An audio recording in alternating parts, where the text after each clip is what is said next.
The yellow auction tag hung from Esther Goodwin's bay mare as if the animal had already been sold. Esther cut it from the bridle before the probate clerk finished writing the mare's number.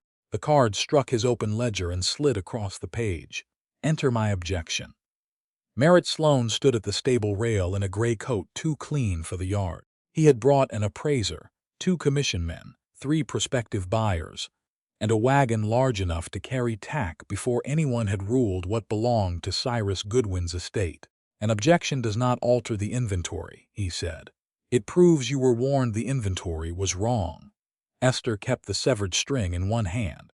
A cold April wind moved through the open stable and lifted the edges of 4 other tags. Her father had been dead 6 weeks. In that time, grief had become burial charges, feed bills, creditor claims, and men tying prices to living animals. Merritt turned to the clerk. List the bay mare as estate stock pending sale. She is mine, Esther said. Then provide a separate bill of sale. She was foaled from my mare. The foal was raised on estate feed. Paid for with boarding income I earned. Merritt's face did not change. List her pending proof. Esther stepped closer to the clerk. Write that the bay mare was foaled from Esther Goodwin's separate mare and is disputed. The clerk looked toward Merritt. Esther placed one finger beside the empty line in the ledger. You are the county clerk's representative today, not Mr. Sloane's hired pen. The man swallowed, then wrote. Esther moved to the next stall. The black gelding was purchased with winter boarding income. The date is in my order book. Another line entered. The sorrel mare came from Mrs. Dillard in exchange for 2 complete harness sets. The clerk wrote again. Esther crossed to the gray mare at the end of the aisle, and this one was bought with the proceeds from 3 custom bridal orders, Hartwell, Ames, and Greeley, all dated. Merritt gave a dry laugh. You expect a court to accept memory as ownership? No. I expect it to accept records. Until then, I expect you not to call disputed property yours. One of the buyers shifted near the door. The gray mare pinned her ears at the unfamiliar men. Esther rested a hand on the stall rail, not the animal. She did not soothe horses by lying to them. 4 horses, she said to the clerk. 4 separate objections. Noted, he replied. Merritt's gaze moved to a finished breast collar hanging beside the harness room. A second yellow tag had been tied through its brass ring. Esther crossed the aisle, turned the leather over, and showed the clerk the tight diagonal stitch pattern along the edge. Made 11 days after my father died. In his shop, Merritt said, with leather I purchased, from a business included in the estate, by hands that are not. She cut the tag loose and placed it beside the first. Enter that one, too. Hoofbeats sounded beyond the yard wall. A tall bay gelding came through the gate carrying Levi Shaw, foreman of Larkspur Basin Ranch. He dismounted without haste, looped his reins over the hitch rail, and took in the wagon, the buyers, the tags, and Esther standing over the ledger. Are they removing anything today? He asked her. Not lawfully. Merritt answered before she could say more. This does not concern Larkspur. Levi ignored him. I can move the 4 horses to the east pasture before dark. Relief flashed through Esther so quickly it felt like weakness. 8 miles south, the horses would be behind Larkspur fencing, and men who did not take orders from Merritt Sloan. Then came the larger picture, an executor standing before a judge, claiming Cyrus Goodwin's daughter had hidden estate property after formal notice. No, she said. Levi's eyes remained on her. You are certain, once they are listed, moving them gives Merritt the accusation he wants. It would keep them out of his wagon, and place me within reach of the sheriff. Levi considered that then, nodded. They stay, no lecture, no wounded pride. He did not repeat his offer louder for the buyers or turn protection into a performance. Merritt closed the ledger with one gloved hand. The sale opens at 7 in the morning on the 9th day of this month. Esther looked at the clerk. The notice served yesterday, said the 10th. The clerk shifted his weight. Merritt drew a folded paper from his coat, amended commission schedule. 8 full calendar days remain. Esther took the paper, read the date, the hour, and the county filing notation. Was this entered before you came here? At 8 this morning. Then the clerk will give me a copy. He will. Merritt's mouth bent without warmth. You are welcome to spend 8 days proving that memory, sentiment, and a woman's stitch pattern outweigh an estate creditor. Esther folded the notice once. Your confidence would sound cleaner if you had not brought a wagon before finishing the inventory. A buyer near the gate looked away to hide his reaction. Merritt's expression cooled. Your father left more than horses unsettled. The words struck beneath her ribs. Esther did not ask what he meant. He wanted the question in front of witnesses. She would not give it to him. Take your men out of my workshop, she said. You may return with the clerk when the inventory continues. Merritt held her gaze, then motioned his party toward the gate. The commission wagon rolled away empty. Only after the road dust began to settle did Esther breathe fully. Levi waited beside the harness room door. You need someone who can keep those men out. A hired guard cannot stop a probate sale. A cowboy can move horses faster than Sloan can file papers. Which is why I said no. She entered the harness room. Levi followed only after she left the half door open. The room smelled of saddle soap, lamp oil, and old oak. Cyrus's wooden stitching horse stood beneath the window, one leg worn uneven from decades of use. Esther placed the amended notice on the workbench beside her brass rivet tin. Mr. Baines at the bank has an emergency household bridge note. If it is issued before the sale, the estate charges can be paid under protest, and the auction delayed long enough for a proper accounting. Levi removed his hat. Why has he not issued it to you? He would consider an ordinary co-surety arrangement if there were time for appraisal. There is not. His emergency note requires a legally recorded household obligation. Marriage, yes. That is his bank's condition, not Colorado law. I own what I can prove is mine. I simply cannot make his clock move. Levi's gaze fell to the amended notice. What would secure the note? 3 months of your wages and your parcel south of Larkspur. Limited surety. No ownership in this yard. And if the estate debts exceed the loan, I sell what is lawfully mine to sell. I take more contracts. I do not hide horses, falsify accounts, or pledge another person's property. Levi raised his eyes. You have thought this through. I had all night.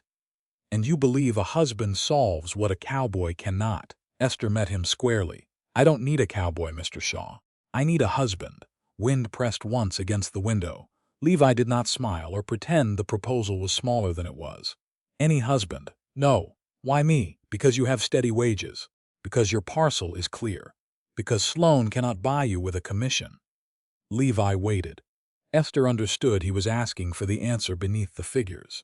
Because I have never seen you take a horse, a wage, or an answer that was not offered. His grip tightened once around the brim of his hat. Do you need a husband? He asked. Or do you need me? The safer answer would have been the practical one. Esther had already placed too much truth on the table to retreat into safety. You. Levi looked toward the stable where 4 disputed horses stood beneath yellow tags. I will read every term before I answer. I expected you to. I will return before sunrise. He put on his hat and crossed the yard without touching the notice or asking for her gratitude. Esther watched him ride south toward Larkspur Basin Ranch. Then she returned to the harness room and set one hand on Cyrus's old stitching horse. The uneven legs shifted against the floor. From somewhere inside the wood came a faint, dry sound. Paper rubbing against paper. Before sunrise, Levi Shaw rode back through the gate, carrying more paper than Esther had expected, and no answer on his face. Frost silvered the stable roof, though the eastern sky had begun to pale above Pueblo. Esther was waiting in the kitchen with coffee, the amended sale notice, and 2 lists written in her own hand. One held every debt she knew. The other held every source of income the yard might produce before summer. Levi removed his gloves and set a folded wage statement beside the lists. Mr. Talbot signed this last night. 3 months' wages, my current rate, and confirmation that Larkspur Basin Ranch employs me as foreman. A second paper followed. Tax description of my parcel south of the ranch. Then a bank book. And this. Esther looked at the documents but did not touch them yet. You rode 8 miles after leaving here, woke your employer, gathered records, and came back before sunrise. I said I would. That is not an answer. No. He accepted the cup she offered but remained standing. It is what Mr. Baines will ask to see before I give one. Esther folded her debt list. You could have decided without the bank. I could have decided whether I trust you. I cannot decide whether the terms deserve either of us without reading them." The distinction eased a pressure she had not admitted to carrying. "Then we should go before he opens to everyone else." The light wagon reached Central Pueblo while shopkeepers were lifting shutters. Mud from an earlier spring rain had dried into hard ridges along the street. Mr. Baines admitted them through the side door of his bank, glanced at Levi's papers, and led them into his office without offering congratulations. Esther preferred him for it. The proposed note lay across his walnut desk. "Mr. Shaw has sufficient income for limited surety," the banker said. "His parcel appears clear, though a full appraisal would require more time than we have." Levi sat beside Esther rather than across from her. "You told Miss Goodwin the note required marriage." "I told Miss Goodwin this particular emergency note requires a legally recorded household obligation." "Why?" Mr. Baines folded his hands. "Because the bank would be advancing funds against income tied to a disputed estate, secured partly by wages and land belonging to another person. Under ordinary circumstances, I could prepare a separate co-surety instrument, order an appraisal, and give the directors time to review it. The sale is in 7 days. They will not meet before then." "So this is your bank's condition," Esther said. "Not a rule of Colorado law." "Correct. You may own property, operate your business, and enter contracts without a husband. The question is whether this bank will issue this note before the sale clock runs out." Levi leaned over the paper. "What does the note buy?" "Time," Mr. Baines said. "Nothing more. It permits payment of verified estate charges under protest and allows the bank to hold the immediate sale demand while the account is examined." "How much?" Esther asked. He gave the figure. It was enough to stop the auction if Merritt's listed charges proved honest. Not enough if the estate concealed larger debts. "The money cannot be drawn by Mr. Shaw alone," Mr. Baines continued, "nor by you for purposes unrelated to the estate. Every disbursement requires a listed charge." Levi pointed to the collateral clause. "My liability ends with the parcel and 3 months of wages." "Yes, marriage gives me no ownership in Goodwin Yard, not through this note. Her management authority remains hers, yes, and if the estate owes more than this amount, Mr. Baines turned to Esther. "That is the question." Esther opened her 2 lists. "I sell lawful surplus. I take additional boarding horses. I finish the 3 custom orders already promised. I reduce feed purchases where it will not harm stock. And if that is not enough, then I sell what is mine to sell. The gray mare, not while her ownership is disputed. Your tools? No. Customer. Tack?" Now Mr. Baines studied her. "Your father often relied on memory and friendship, where a receipt would have served him better." "My father is not signing this note." The banker's expression tightened, then settled. "No, he is not." Levi took up the next page. "No additional land, horse, or wages may be pledged without written notice to the other signer. As drafted." "Change written notice to written consent," Esther said. Mr. Baines raised one eyebrow. "That limits your own freedom too. That is the point." He drew a line through the phrase and rewrote it. Levi watched the change. "Agreed, Mr." Baines opened a file marked Estate of Cyrus Goodwin and turned it toward them. 4 numbered pages lay inside. The 4th ended halfway through a list of stable equipment. "This is the inventory copy delivered to the bank by Sloan Livestock Commission," he said. Esther counted the pages twice. "Where is page 5? Not here. Does it exist?" "The numbering suggests it does." Levi touched nothing. "Did your clerk misplace it?" "No. We received 4 pages under one cover, logged by date and messenger." Esther read the delivery notation. "Merritt Sloan's office. Preserve this copy." Mr. Baines' gaze lifted. "The bank preserves its files. Preserve the wrapper, the delivery notation, and the page order. Do not let Mr. Sloan replace it with a complete copy and call this one mistaken." The banker regarded her with new attention. "I will mark it as disputed and place it in the locked cabinet. And give me a written acknowledgement that the copy delivered by Sloan's office lacked page 5. That I can do. The missing page did not prove theft, fraud, or hidden ownership. It proved only that someone had delivered an incomplete inventory to the bank while asking the bank to rely on it." Esther understood the limit. The limit did not make the absence smaller. Levi looked at her. "Do you still want to proceed?" "More than I did yesterday." Mr. Baines closed the file. The justice can see you tomorrow at 10. The note takes effect only after the marriage is entered in the county register. Esther signed nothing yet. We will bring our private terms before we return. At Goodwin House that afternoon, the proposed banknote lay on the kitchen table between them. Levi had removed his coat and rolled one sleeve back from his wrist, though the room was not warm. Esther suspected he needed the freedom of movement more than comfort. She placed a blank sheet beside the note. "Separate rooms," she said. "Yes, you may use the spare room, only if you prefer it to the office loft. The loft is cold. Cold does not make it mine." Esther wrote, "Spare room by mutual agreement. My bedroom remains mine. A license won't make your door mine." His answer came without hesitation. Esther's pen paused. "And the rest?" Levi knew what she meant. "Nothing is owed because paper says we are married. Not touch, not affection, not a bed. You choose what changes, if anything." Relief came sharp enough to anger her. She disliked that such a basic promise could feel like mercy. Levi seemed to recognize the reaction and gave her room by turning to the next term. Household expenses, shared by agreement. Yard. Income remains in the business until wages, feed, verified charges, and the bridge payment are covered. My ranch wages remain mine except the pledged amount. Yes. Business decisions remain yours. Esther shook her head. Decisions about Goodwin Yard remain mine. Decisions affecting your parcel or pledged wages require both of us. Fair. She wrote it down. And neither of us uses urgency to pledge more property without the other's consent. Agreed. Levi rested both hands on the table. You said yesterday you chose me because I do not take what is not offered. I did. Then understand this too. I do not want usefulness mistaken for authority. Esther looked up. She had not planned to say the warning aloud. It had come from some part of her that already understood the danger in needing a strong man quickly. I need help, she said. That does not make every choice yours. No. Levi's voice remained steady. It does not. Whether he fully understood would be proven later, not here. For now he accepted the boundary without insult. Why are you doing this? Esther asked. Not the bank answer. Yours, he considered before speaking. I watched you keep this yard running through your father's funeral.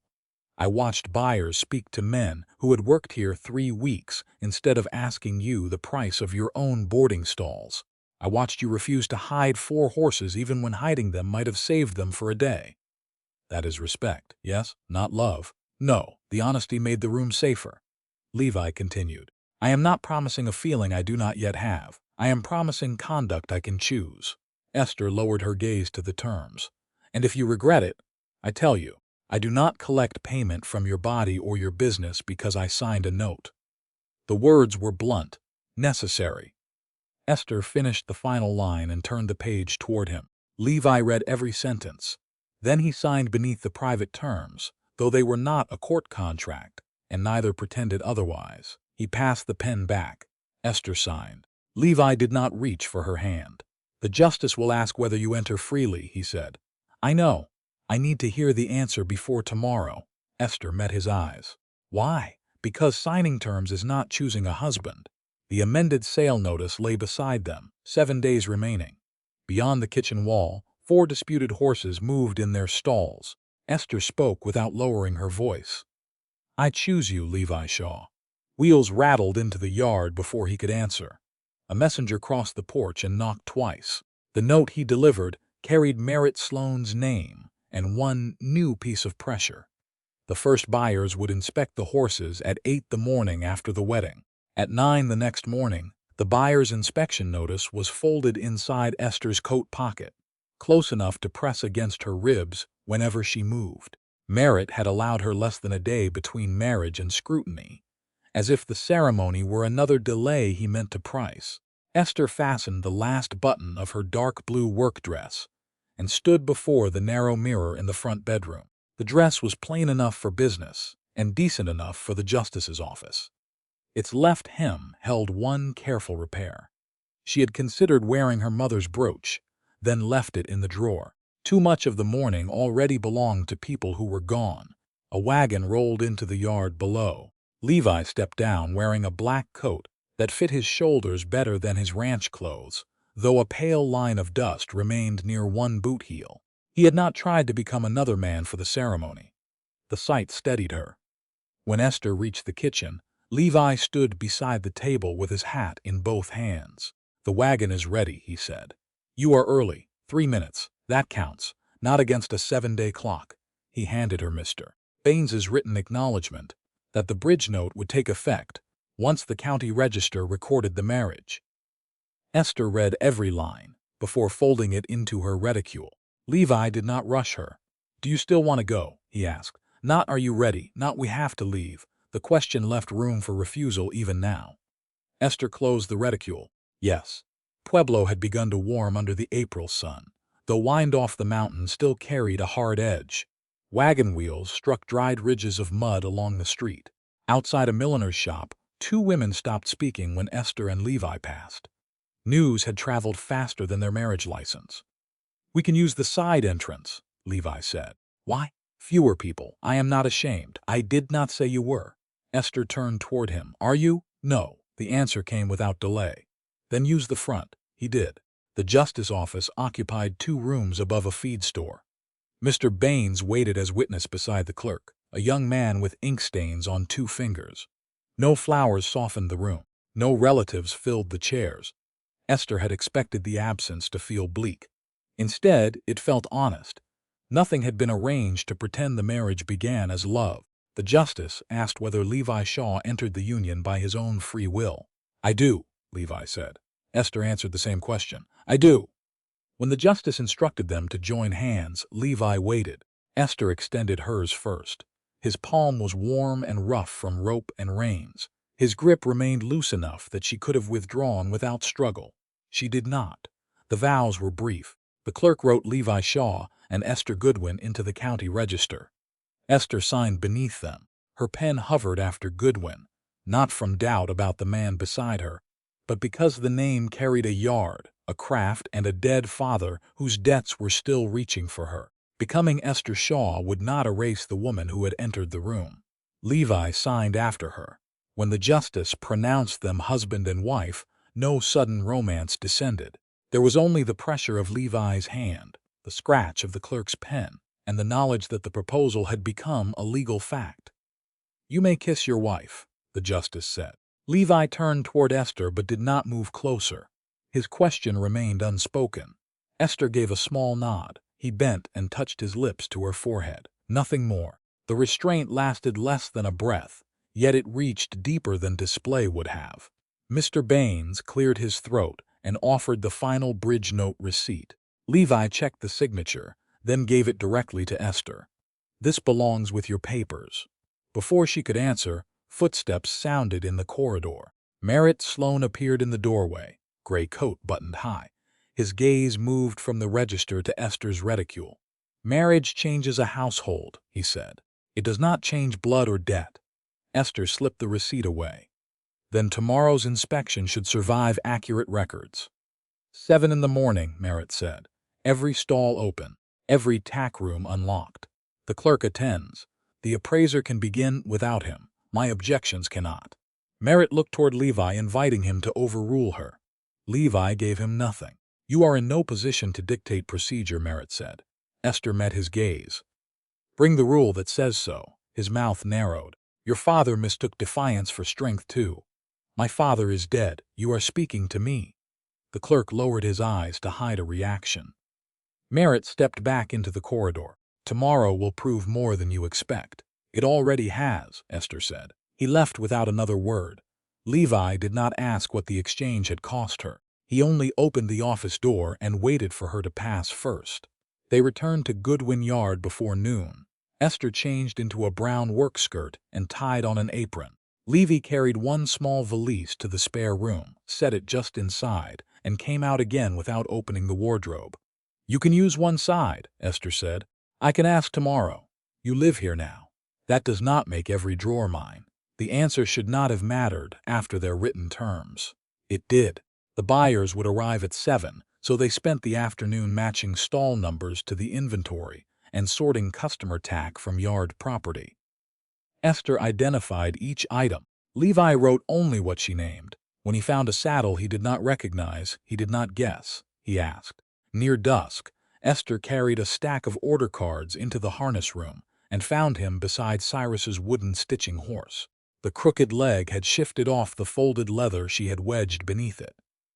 "That is where the sound came from," she said. Levi pressed one hand against the wooden frame. A faint scrape answered from inside the leg. "Has it done that before?" "Never." "May I turn it over?" Esther looked at the worn seat where Cyrus had braced leather for more than 20 years. She remembered his boots planted around the base, his hands pulling waxed thread through harness, the brass rose stamp resting near his elbow. Then she remembered Merritt's missing page 5 and the warning outside the justice office. "Do it." Levi laid the stitching horse on its side without forcing the joints. One heel block stood slightly proud of the others. He tested its edge with his thumb, then stopped. "There is a slide here. Open it. You should." Esther knelt beside him. Dark wax had been rubbed into a narrow groove to disguise the seam. She pressed the block inward, then drew it back. A compartment opened inside the wooden leg.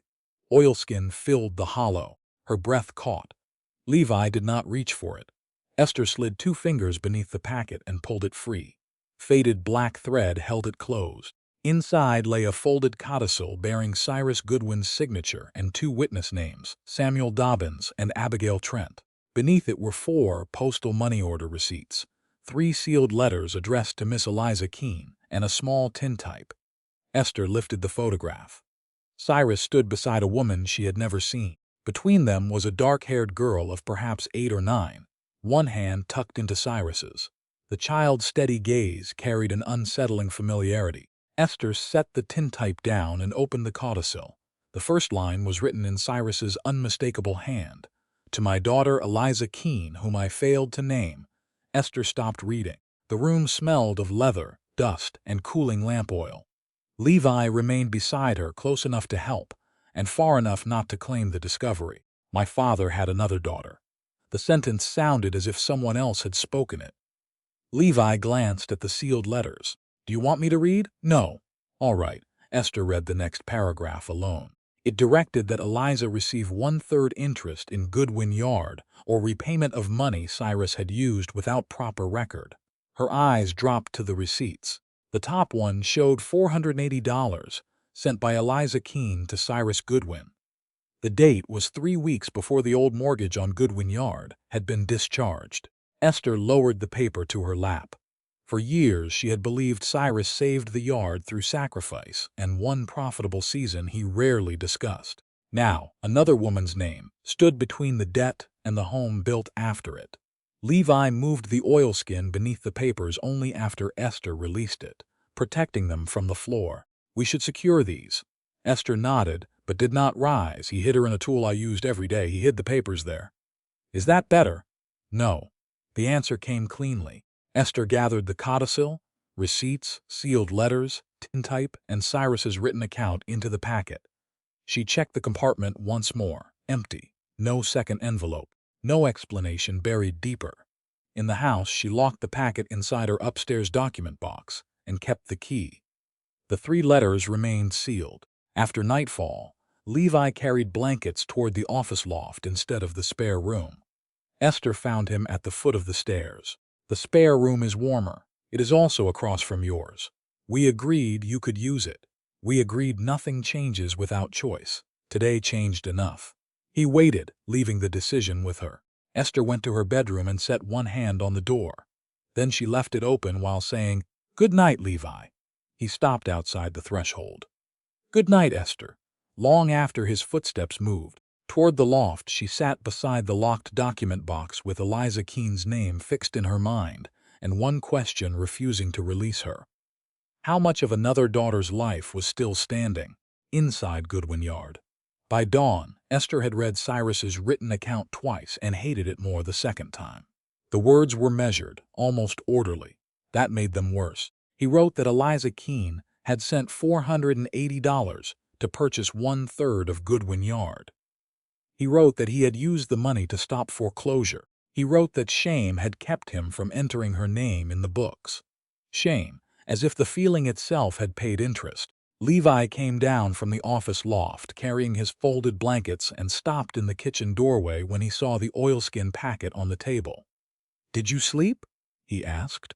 "No. Do you want coffee before we begin?" "I want an inventory." He set the blankets aside. "Then we make one." Esther unlocked the packet and laid out each item without opening the 3 letters. One original codicil, 1 page in Cyrus's hand describing what he had left undone, 4 postal money order receipts, 3 sealed letters addressed to Miss Eliza Keene, 1 tintype. Levi sat only after she pointed to the chair across from her. He took a blank sheet and waited for Esther to name each item. "The letters stay sealed," she said. "They are hers." Agreed. Esther turned to the codicil. "It gives her 1/3 interest in the yard. If the court refuses that, it orders repayment from the estate. That makes the money more than a loan." "Yes. And your father knew it." "Yes." She lifted Cyrus's account page. "He says he meant to correct the record after the mortgage was discharged." Levi did not soften his voice. "He did not." "No." Esther read the central lines again. Cyrus had acknowledged Eliza privately after her mother died. He had accepted her investment. He had used it to preserve the yard where Esther lived and worked. Then he had delayed public correction until delay became concealment. "This home may have survived because another woman was kept outside it," Esther said. Levi rested the pencil beside his paper. "The receipt proves her money reached him. His account says what he did with it. The mortgage date supports the sequence. You are separating the facts again. I am keeping us from saying more than we can prove. You think I want to protect him. I think you want the truth to be complete." Esther looked at the tintype lying face up now. Cyrus stood beside the dark-haired girl, with one hand near her shoulder. He had known her, held her near enough for a photograph, then returned to Pueblo and let Esther grow up believing she was his only daughter. "I do not know what complete means anymore." "Then begin with what is written." Esther touched the sealed letters but did not break the wax. "If Eliza is alive, she may own 1/3 of this yard if the codicil is accepted. Do not make it smaller." "I am not. I am making it exact." She met his gaze. That was one of the reasons she had chosen him. He did not protect her by blurring what might hurt. "Then, here is what is exact," Esther said. "I will not ask a court to protect this place only for me until I know whether she is alive." Levi nodded. "We find her. I find her. All right, no argument, no claim on the task." Esther returned every document to the oilskin in the same order. The 3 letters remained sealed. She carried the packet upstairs and locked it inside her document box. The key stayed with her. By 8, Merritt Sloan's buyers had arrived. The inspection party entered behind the probate clerk. 2 commission men, the same appraiser, and a remount buyer with a red beard. Merritt came last, carrying a claim sheet. "We begin with the horses," he said. Esther stood beside the ledger. "We begin with the objections already entered." Merritt glanced toward Levi. "Perhaps your husband understands that sale preparation cannot be delayed by every household disagreement." Levi answered without looking away from Esther. "Ask her." Merritt's mouth tightened. "Mrs. Shaw?" Esther held out her copy of the objections. "Read them into the record." The clerk opened his ledger. They started with the black gelding. Esther named the date of purchase and the winter boarding income used to buy him. The sorrel mare came next, acquired from Mrs. Dillard in exchange for 2 full harness sets. The bay mare followed, foaled from Esther's separate mare. At the final stall, Esther rested one hand on the gray mare's door. "Purchased with the proceeds from 3 custom bridal orders, Hartwell, Ames, and Greeley. The dates are in my order book." Merritt spoke before the clerk could write. "All 4 animals were fed from estate supplies." "Feed paid from yard income," Esther said. "Income produced by my labor and customer boarding. That remains disputed." "Then list them as disputed, not uncontested estate stock." The clerk wrote all 4. The remount buyer watched Esther rather than Merritt now. They moved to the tack wall. Esther separated customer reins, bridles made after Cyrus's death, and 2 harness sets purchased with her own leather receipts. Levi did not answer once for her. When a commission man lifted a saddle from the repair stand, Levi said only, "That one belongs to Larkspur Basin Ranch." Esther turned the skirt and showed the brand beneath. The clerk excluded it. Merritt unfolded his claim sheet. "The estate owes Sloan Livestock Commission $236 for advance feed, stockyard handling, commission preparation, and sale arrangements. Esther held out her hand. Let me see the charges. The court will review them. You are using them to justify urgency. I will review them now. Merritt passed the sheet. Esther read each line. Stockyard handling, she said. Which horses did you handle? The charge covers preparation. None of these horses entered your stockyard. Not yet. Then you charged the estate for handling. That has not happened. One buyer coughed into his fist. Merritt's expression hardened. Feed advances are documented. Some may be. $236 is not. She handed the sheet to the clerk. Attach a copy to the disputed inventory. Merritt's gaze shifted toward Levi again, seeking resistance from the man who had pledged wages against the note. Levi remained still. Her question stands, he said. That was all, enough to show alignment. Not enough to replace her authority. In the harness room, sunlight fell across Cyrus's wooden stitching horse, the workbench, and the shallow tray holding his brass rose stamp. Esther saw the tool and felt the old pride attached to it turn uncertain. Merritt's men began lifting older tack from the lower rack. The red-bearded buyer took down a damaged bridle with a cracked cheekpiece. Scrap, he asked. Not for use, Esther said. Merritt reached for it. List it with estate tack. Esther saw the rose impression below the crown piece. Beside it, nearly hidden beneath dark finish, was another cut. A vertical line. Then the beginning of an angled letter. Wait. Merritt closed his hand around the opposite rein. It belongs with the estate. Then I will identify it before it leaves this table. You already called it useless. Use and ownership are different questions. Levi moved one step nearer, but touched neither man nor bridle. Let her see it. His voice held no threat. Merritt released the rein. Esther carried the bridle to the window and turned the leather toward the light. Cyrus's rose mark was faint but clear. The second impression had been buried beneath a darker layer of dye. She could make out a K, perhaps another letter, beside it. Who marked this? The clerk asked. I do not know yet, Merritt answered too quickly. An old supplier, most likely. Esther looked up. Which supplier? Your father dealt with many. Name one whose mark ended in K. Merritt's jaw tightened. This is an inventory, not an examination. Then maker marks matter. She handed the bridle to the clerk, not Merritt. List it separately as disputed tack, bearing Cyrus Goodwin's rose and a second maker impression beneath the finish. The clerk wrote. Merritt watched the pen. Recognition passed through his face before he buried it. Esther saw it. Levi saw her see it. Neither spoke. The inspection continued, but Merritt stopped choosing objects at random. By noon, the clerk had listed Esther's 4 horses as disputed, separated customer goods, noted post-death work, attached the $236 claim sheet, and recorded the damaged bridle under a separate line. No horse was removed. No tack entered the commission wagon. At the gate, Merritt turned back. A hidden paper does not become valid because you found it after marriage. Esther felt the entire yard narrow around the sentence. I never told you we found a paper. Merritt paused. Briefly. Long enough. Your behavior makes the guess easy.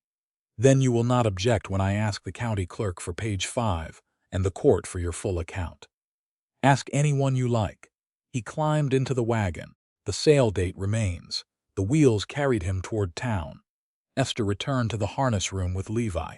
The disputed bridle lay on the workbench.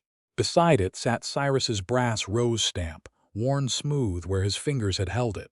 Esther placed the old impression beneath the physical stamp for comparison. He knew the second mark, she said. Yes, and he knew there might be paper. He knew enough to be afraid of what you found. Esther wrapped the bridle in plain cloth and locked it inside the tack cabinet. She turned the key herself. Tomorrow I am going to the post office to ask about Eliza, to ask who handled her letters.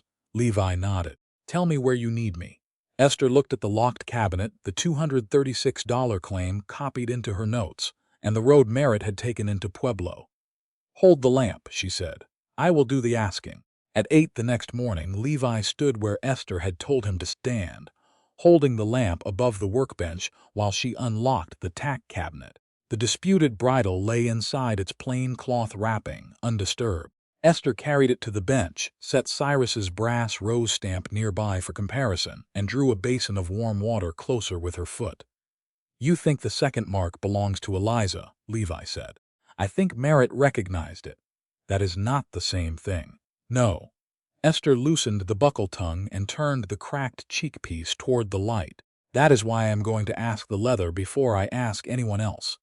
Wind pressed against the workshop window. The morning was cold enough that the saddle soap had hardened in its tin. Esther warmed a little between her fingers and worked it into the dark finish near the hidden impression. Levi lowered the lamp when she asked, and raised it when glare flattened the grooves. He did not lean over her shoulder. He did not offer a conclusion before she had one. Amos Lyle, the red-bearded remount buyer from the inspection, arrived 10 minutes later. He removed his hat but kept the wary expression of a man who expected to be used in somebody else's quarrel. Mr. Shaw said you wanted an independent pair of eyes. I want someone familiar with tack who has no claim on this yard. Amos looked at Levi. And he does? He has a bank surety, Esther said. Not ownership. Fair enough. She pointed to the rose impression. My father's mark. Then to the darker area beside it. Yesterday we could see part of another letter beneath the finish. I need you to observe the cut depth and nothing more. Amos bent closer. Could have been stamped last week. Then the edges would tell us. Esther took a bone folder from her tool rack and used its rounded tip to lift softened dye from the compressed grooves. She did not scrape the leather. She worked by pressure and patience. The first vertical line deepened. Then the lower angle appeared. Beside it, a second letter emerged. E.K. Amos grunted. That proves letters, not age, not identity. Watch. Esther turned the cheek piece toward the lamp. The top brown finish crosses the upper edges of both impressions. The dye settled into the compressed leather after the cuts were made. She pressed Cyrus's physical rose stamp lightly into a fresh, damp scrap without striking it. A recent mark breaks the finish. Pale edges remain until redyed. Amos rubbed one thumb across the old letters, then checked the reverse side. Could be clever work. Then compare the rose. Esther laid the old bridle beside the fresh test piece. Cyrus's rose holds the same dark finish inside its grooves as E.K. The cuts weathered under one final dye layer. Levi adjusted the lamp by half an inch when Esther pointed. Light entered the old impressions instead of skimming across them. Amos studied both marks again. His doubt narrowed. Useful doubt. I would say the letters were there before the last finish, he said. I would not say who made them, neither would I, or what they prove about ownership. Agreed. Amos straightened. Then what do you need from me? Your name, the date, and the fact that you observed the examination. Esther opened her notebook. No affidavit. No opinion beyond what you just said. You do not want something stronger. Not if stronger means false. Amos gave a short nod. She recorded his name and the time, then read the line back to him. He approved it without signing. Esther wrapped the bridle again and returned it to the locked tack cabinet. Cyrus's brass rose stamp went back into its shallow tray.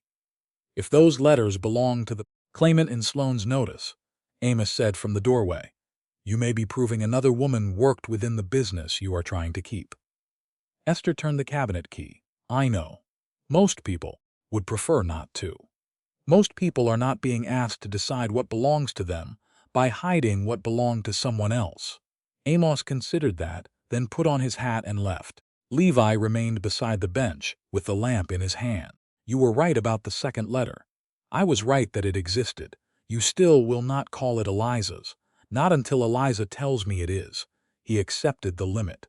Esther picked up her notebook and copied receipt numbers from the list she had made the night before. The original receipts remained upstairs, inside the locked oilskin packet. We go to the post office next. And afterward? The county clerk. I want page 5. Levi lifted the lamp toward its hook. Tell me where you need the light. The words were simple. Their meaning was not. He had spent the morning making her skill visible without standing in front of it. By noon, they were in central Pueblo. The post office occupied a brick building near the depot, where coal smoke, wagon dust, and the sharp whistle of a switching engine met in the street. Esther carried copied receipt numbers in one pocket and her notebook in the other. Levi stayed beside her until they reached the counter, then stepped back. Mrs. Renshaw, the senior postal clerk, wore silver hair pinned beneath a dark bonnet. She examined the first copied number without taking the paper. "You understand I cannot discuss the contents of private correspondence." "I am not asking for contents." Esther placed the number flat on the counter. "I am asking whether this registered item was received in Pueblo and what office acknowledged delivery."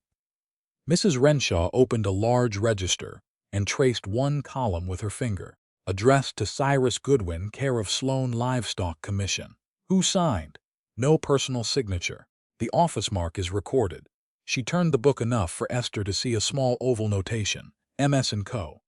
Esther gave her a second number, same address, same mark. A third matched as well. "Did Cyrus regularly collect registered mail through Sloan's office?" Esther asked. "I can say the office accepted several registered items addressed to him." "Could Merritt Sloan have opened them?"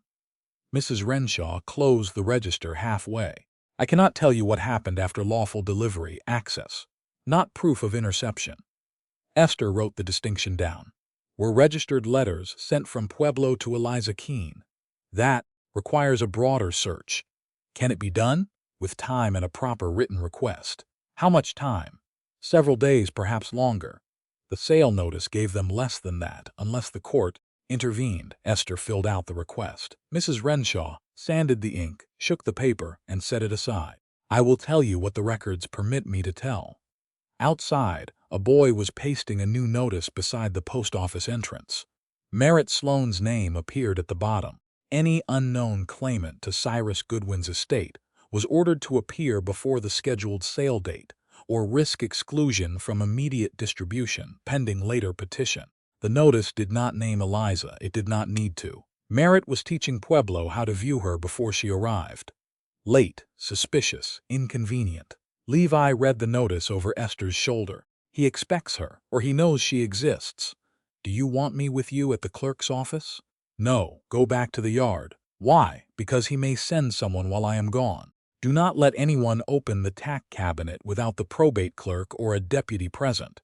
"All right." Esther hesitated, then gave the instruction that mattered more. "If Eliza comes, bring her inside." Levi's attention sharpened.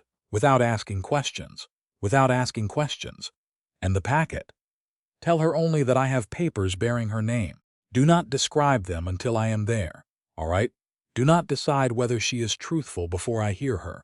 A faint line appeared between his brows. "I heard you." Esther held his gaze long enough to make certain he understood the words, if not yet the warning beneath them. "Good."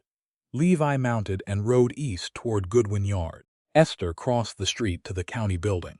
The clerk confirmed that page 5 existed in the official estate file. He could not release a certified copy without a judge's authorization because Merritt had already disputed her standing to inspect executor submissions beyond the bank materials.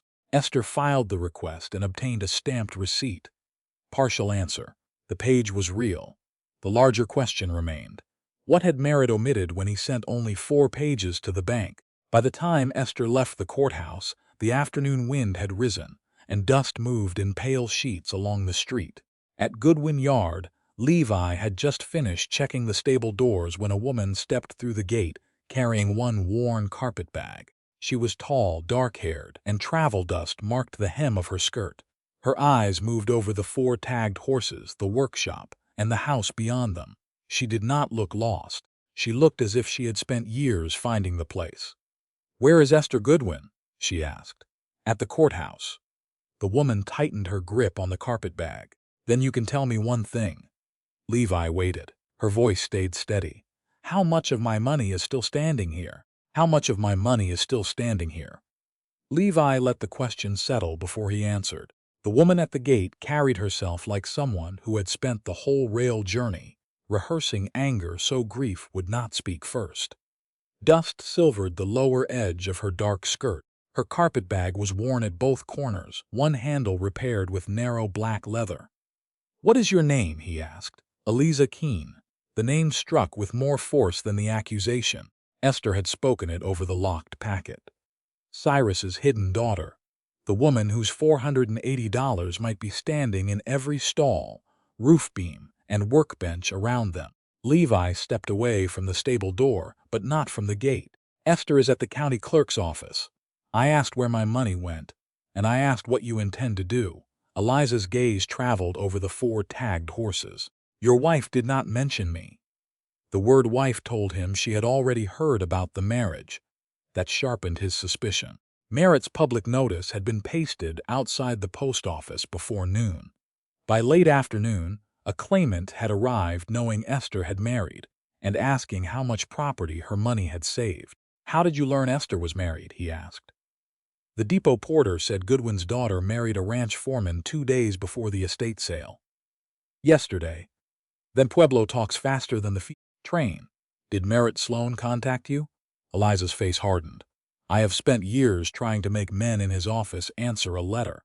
Do you think he sent me flowers? Levi heard the truth that might be inside the bitterness.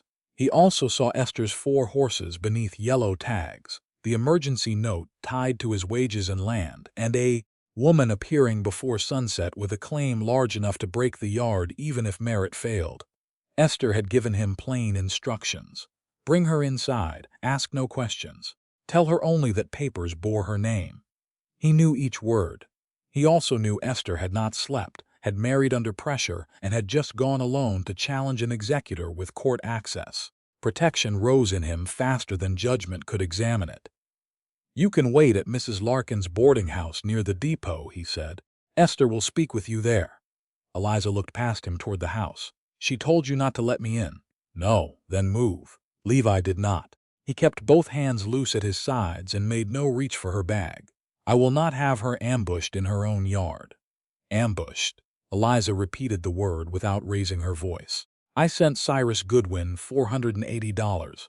He promised me 1/3 of this place. He used the money, stopped answering, and died before putting my name where it belonged. Now I arrive and find his other daughter married before an auction. Esther did not know about you. He should have said it at once. Instead, the fact came after accusation had already taken root. Eliza's eyes narrowed. Did she tell you that? I saw the papers when she did. What papers? Levi stopped. Esther had authorized only 1 sentence, papers bearing Eliza's name. He had already said more than planned and less than Eliza needed. That is Esther's information to give. My name is in those papers. Yes. Are they from Cyrus? Some are. Did he sign them? You will speak with Esther. Eliza shifted the carpet bag to her other hand. You know enough to stand in my way and not enough to answer. I know this yard is under threat. So am I. You arrived without notice and demanded money. I asked what still exists. The distinction may matter to you. It should matter to anyone who keeps books. Her gaze moved toward the harness room. I know what $480 bought in 1889. I know what leather cost. I know what a mortgage payment could save. Do not speak to me as if I stepped off a train with a story and an empty hand. Then show Esther what you have when she meets you inside, at Mrs. Larkin's. Eliza studied him for several seconds. No fear, no appeal, only a measure being taken. Cyrus once told me a door would open when the time was right. She glanced at the gate between them. Then he taught both of you the same lesson. What lesson? That a door belongs to whoever stands in it. Levi's jaw tightened. I am trying to keep Esther from being hurt. And you have decided I am the hurt. He had no answer that did not sound like exactly what she accused him of doing. Eliza turned before he found one. She did not ask directions twice. The boarding house cross stood above the roofline west of the depot, visible from the road. Levi watched her walk away carrying the carpetbag he had not touched. The gate remained open after she left. That made his place in it feel worse. Esther returned in the light wagon near sunset, holding a stamped county receipt and anger she had not yet chosen a target for. Levi met her before she reached the porch. Eliza Keene came. Esther stopped with 1 foot on the wagon step. Where is she? Mrs. Larkin's boarding house. Why is she not here? He offered his hand. Esther stepped down without taking it. Tell me what happened. She asked how much of her money was still standing here. Esther went still. It was the same shape as Cyrus's confession. Money used to save what remained standing. What did you say? I asked her name. After that, I asked what she intended to do. Esther's eyes sharpened. I told you not to question her. She knew we were married. She arrived hours after Sloan posted notice. She demanded an accounting at the gate. She asked a question. A question backed by a claim large enough to break the yard. A claim my father's papers support. We do not yet know whether she is the woman named in them. Did you ask for the sender's stub? No. The letters she sent? No. A description of Cyrus? No. Then you did not test her claim. You judged her timing. Levi absorbed the blow because it was accurate. I did. Esther moved past him into the kitchen. He followed and stopped on the far side of the table. The locked document box key hung beneath her collar. Give me her exact words, she said. He repeated them. Everyone. The $480. The promised third. The unanswered letters. The years. The door. Esther listened without interrupting. When he finished, she placed both palms on the table. Did you tell her I never knew she existed? Not until after she asked about the papers. Did you tell her the codicil survived? No. Did you tell her 3 letters addressed to her remain sealed? No. Did you say I was trying to find her? No. Each answer made the room smaller. Esther's voice stayed controlled. You protected me from the one person I was trying to find. I believed she might be using what she heard in town. You believed? Yes. And because you believed, you decided which truth reached me. Levi rested his hands against the chair back but did not sit. I was wrong to ignore your instruction. You were wrong to make her prove she deserved a door before I could hear her. He had meant to absorb danger. Instead, he had redirected it at a woman who had already spent years outside Cyrus's decisions. I will bring her back. No. Esther's refusal came fast. You will not go after her tonight and turn your mistake into another choice made for us. A rider entered the yard and called from the porch. The county messenger delivered a notice bearing Merritt Sloane's office seal. Emergency estate meeting. 9 the next morning. Unknown claimant to appear. Executor's request for immediate preservation authority to follow. Esther read it once. He knew she would come. Or he means to make her arrival look arranged. Either way, tomorrow he will place her in front of buyers and creditors before I have spoken to her. Levi reached for his hat. Then let me go to Mrs. Larkins with you. No, Esther. Ride to Larkspur. He did not mistake the instruction for punishment alone. She needed space. He had forfeited the right to enter. Until when? Until I send for you. Levi removed the house key from his pocket and placed it on the table. He wanted to explain that fear had moved faster than reason. Explanation would not restore Eliza's choice or Esther's. I heard you, he said. Then he left. Esther hitched the gray mare to the light wagon and drove toward the depot district as dusk gathered over Pueblo.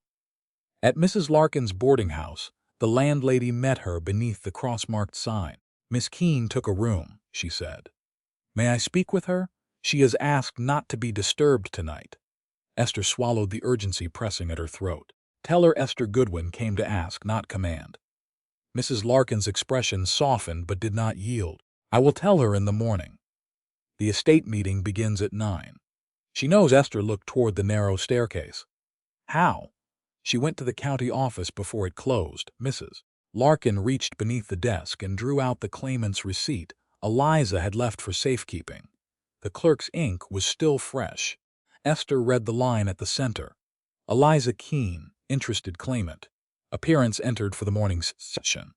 Esther had wanted a private hour before Pueblo turned Eliza into scandal. That hour was gone. By 9 the next morning, her father's hidden daughter would stand in the county room and force every unfinished truth into public record. By 9 the next morning, Eliza Keene's name had already been written across the county meeting register in a hand steadier than Esther felt. The estate room was crowded beyond its usual use. 2 livestock buyers stood near the rear wall. Merritt Sloane sat at the long table with the probate clerk, his claim sheet, and the confidence of a man who expected procedure to make his version of events look respectable. A newspaper reporter had taken the chair nearest the stove. Eliza stood alone opposite Merritt, her worn carpetbag at her feet, and an old harness strap laid across the table. The leather was cracked but intact. Near one end, the letters EK had been pressed deep enough to survive years of handling. Esther entered carrying no oilskin packet. In her reticule were only a handwritten extract from the codicil and a copied money order receipt. Merritt noticed the absence at once. Mrs. Shaw, he said, you have arrived in time to hear an unknown claimant accuse your father's estate. Eliza did not turn toward Esther. I accused no estate. I stated what Cyrus Goodwin did. Merritt rested one hand beside the register, then stated for the record. Eliza lifted her chin. Cyrus Goodwin was my father. He acknowledged me privately after my mother died. In 1889, I sent him $480 to purchase 1/3 of Goodwin Yard. He used the money. He promised to enter my name. He did not. After that, my letters went unanswered. The reporter's pencil began moving. Someone behind Esther whispered illegitimate. Esther turned. Her name is Eliza Keene. The room stilled enough for the stove iron to tick. Merritt's gaze sharpened. You appear ready to support this claim. I am ready to support what the records show. Esther crossed to the table and placed the copied receipt beside Eliza's strap. The money order exists. Cyrus's own account says he used the funds to stop the yard's mortgage foreclosure. Eliza looked at her then. No gratitude, no softening. Only surprise controlled into stillness. Merritt picked up the copy. A copy made by whom? By me from an original now secured. Where? Not in your possession. As executor, I am entitled to all estate papers. You are entitled to an accurate inventory and lawful access. You are not entitled to carry away disputed original evidence before the court decides who may control it. Merritt's face remained composed, but his thumb pressed hard against the paper. You claim there is a codicil. There is a witnessed codicil bearing Cyrus Goodwin's signature, produced after your marriage, found after my marriage, by your husband. He found the compartment. I removed the packet. Without an independent witness, which is why I am not asking this room to rely on the hiding place alone. Esther set down her handwritten extract. The codicil names Eliza Keene as Cyrus's daughter and directs 1/3 interest in Goodwin Yard or repayment from the estate. A murmur moved through the buyers. Merritt raised his voice just enough to guide it. A woman arrives after Cyrus's death. His daughter marries a ranch foreman days before auction. Then hidden papers appear. If this were honest, why was nothing filed before now? Eliza answered. Because the man who should have filed it died, and you waited 7 years to object? I wrote. You have copies? I have returned letters, unopened, some opened by postal necessity, some returned. Convenient. Esther stepped nearer the table. No. Convenient would be denying she exists. Merritt turned on her. Do you understand what happens if this claim succeeds? The yard may be divided. The bridge note may not cover the account. Your marriage may have bought nothing. Then the marriage does not decide what is true. Your father raised you there. Yes. Loved you. Esther's throat tightened. Yes, and you would stain his name with the accusation of a stranger? Esther looked at Eliza's old strap, at the EK, mark worn but visible, at the copied receipt that represented money turned into walls, stalls, feed, and years of safety. She is not lying about the money. The statement landed harder than denial would have. Eliza's fingers loosened once around the edge of the table. Merritt rose. This meeting cannot adjudicate paternity, ownership, or validity. I will proceed with preservation authority and the sale timetable unless a judge orders otherwise. Then I request postponement. Before the Day 9 sale, request denied. You are not the judge. I am executor and creditor. Esther's gaze dropped to his claim sheet. $236 in charges, including stockyard handling for horses that never entered your stockyard. The reporter's pencil moved faster. Merritt gathered his papers. I will seek immediate authority to secure every disputed item at Goodwin Yard. And I will seek an order preventing sale or removal until the court hears the claim. Then race the clock, Mrs. Shaw.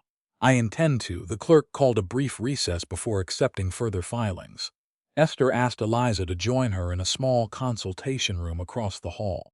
Eliza left the carpetbag near her chair but carried the old strap. Inside, the room held one narrow table and 2 mismatched chairs. Neither woman sat at first. I did not know about you, Esther said. Levi told me that after he had already decided I was dangerous. He should have told you sooner. You should have known sooner. Esther accepted the blow. Yes, Eliza placed the strap on the table. Ignorance explains what you received. It does not erase what I lost. I know. Do you? Not all of it. Esther kept her hands away from the strap. I know your money saved the yard. I know your mark was covered beneath my father's finish.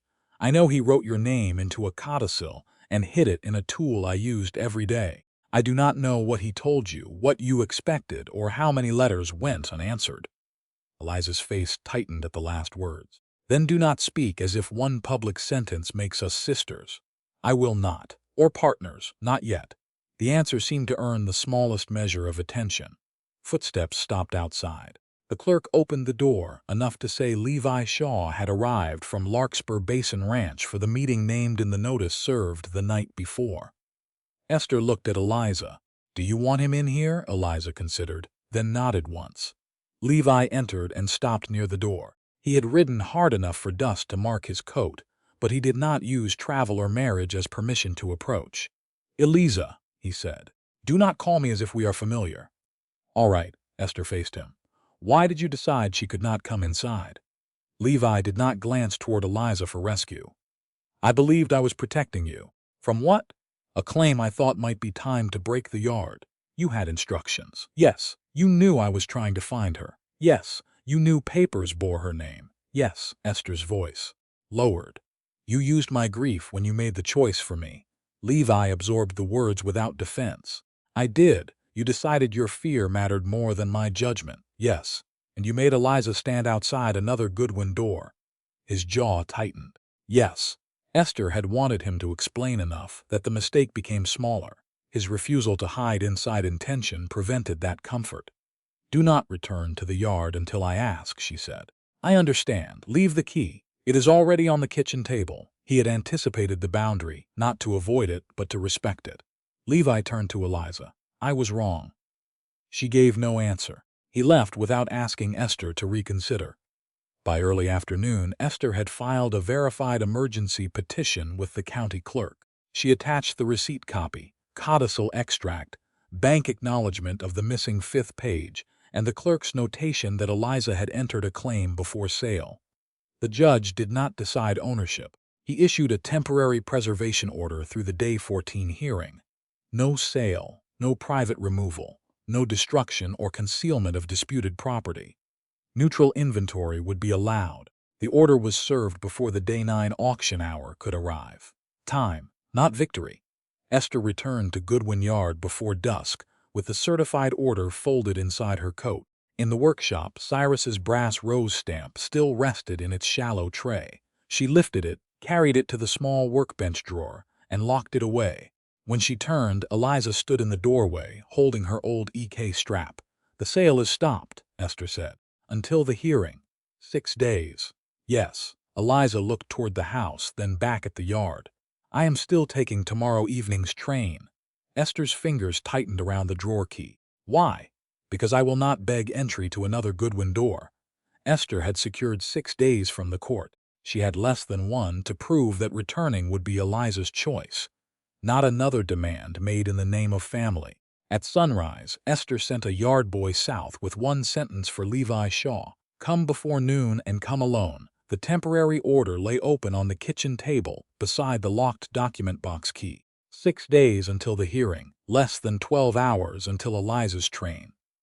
Esther had spent the night considering every argument that might persuade Eliza to remain. By morning, she understood persuasion was the wrong task.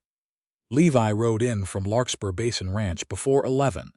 Dust on his coat and no complaint about the 8-mile summons.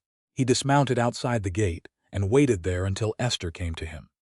He had not brought his valise. He had not assumed the order to come meant the order to return. "You sent for me," he said. "I need you to find Eliza." Levi's face remained still, but regret tightened the line beside his mouth. "At Mrs. Larkin's? She may already be leaving for the depot." "What do you want me to say?" Esther unfolded a small sheet of paper, though she had written nothing on it. The words had to live in him, not in his pocket. "Tell her I ask for one more conversation before she leaves Pueblo. That is all. No money. No promise of ownership. No promise of a room. Do not tell her what she ought to feel about Cyrus. Do not speak for me." Levi nodded once. "I won't touch her carpetbag." Esther had not yet reached that instruction. The fact that he remembered it mattered. Do not touch it unless she gives it to you. Do not block a door, a path, or the depot platform. If she says no, accept it. "I understand." Repeat it. Levi did. Every limit, no money, no ownership, no room, no interpretation, no touching her belongings, no standing in her way, no argument after refusal. Esther listened for the place where he might soften one of the terms. He did not. There is one more thing, she said. Success is not bringing her back. Levi waited. Success is letting her answer belong to her. The words struck him harder than accusation had. All right, the stay ends at the Day 14 hearing. Merritt can inventory but not sell or remove disputed property before then. We need Eliza's evidence. That does not make her responsible for saving this yard. No, and it does not make you responsible for changing her mind. No. Esther studied him. You may tell her the codicil exists. You may tell her I did not know before Cyrus died. You may tell her the 3 letters remain sealed. Nothing more. Where are the originals? With me. He did not ask to see them. If she asks whether you believe her, Esther said. Levi's eyes shifted toward the road. I will tell her I did not give her a fair hearing. That was not the question. No. He returned his attention to Esther. I believe there is evidence supporting what she said. I do not know every part of her claim. Good. She stepped aside from the gate. Go. Levi mounted and rode west toward the depot district. Esther watched until the road took him from sight, then returned to the workshop. Cyrus's brass rose stamp remained locked in the small drawer, the key pressed against her palm. She had thought hiding the stamp would quiet the authority attached to it. It had not. Outside, 4 disputed horses moved behind stall doors, protected only by a 6-day order. Inside, another woman's name waited in a locked packet. Esther could secure paper. She could not command trust. Levi found Eliza in the courtyard behind Mrs. Larkin's boarding house. Her carpetbag sat beside the bench. She wore gloves and a travel hat, and the old EK strap had been tied around the bag's handles, as if she trusted worn leather more than brass hardware. The depot whistle carried over the roofs. Not departure yet, a warning. Eliza saw him and stood. Mrs.